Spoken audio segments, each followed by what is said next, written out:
কেমন আছেন সবাই? আশা করি সবাই ভালো আছেন। চলে এসেছি আমি একটা ভিন্ন স্বাদের আলু ভাজা নিয়ে। আলুগুলো প্রথমে কুচি কুচি কেটে খোসা সমেত ভালো করে ধুয়ে নিয়েছি। তার সঙ্গে দিয়েছি শুকনো লঙ্কা, আদা থেতালা আর জিরে, গোটা জিরে। তারপরে গ্যাসটা ধরিয়ে কড়াইটা চাপিয়ে দিয়েছি। পরিমাণ মতো তেল দেবো। তেলটা একটু বেশিই দেবো, যেহেতু আর অন্য কিছু দেবো না। শুকনো লঙ্কা, গোটা জিরে, আদা থেকালা রয়েছিল, আদা থেকালাটা দিয়ে দিয়েছি। এগুলো একটু ভাজা ভাজা হয়ে গেলে তখন আমি আলুটা দিয়ে দেবো। এবার ধোয়া ছিল, আলুগুলো দিয়ে দিলাম।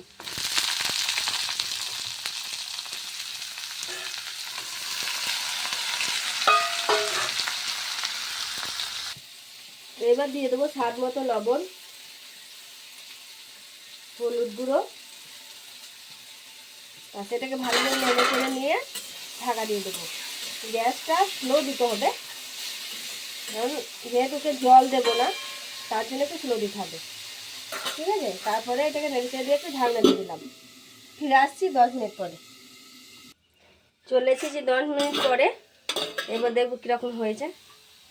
বা কত সুন্দর হয়ে গেছে, দেখি সেদ্ধ, দারুণ সুন্দর সেদ্ধ হয়েছে। এবার নেড়ে চেড়ে নিয়ে নামিয়ে দেবো। আপনারা এরকম করে খান, দেখুন আশা করি সবারই ভালো লাগবে। কারণ নর্মাল আলু ভাজা তো আমরা সবাই খাই, তো একদিন এরকম করে খান, দেখুন মুখের স্বাদটা অন্যরকম হবে। ভালো থাকুন, সুস্থ থাকুন, আর এরকম নতুন নতুন ভিডিও পাওয়ার জন্য চ্যানেলটা সাবস্ক্রাইব করে রাখুন। দেখা হবে পরের ভিডিওতে। টাটা।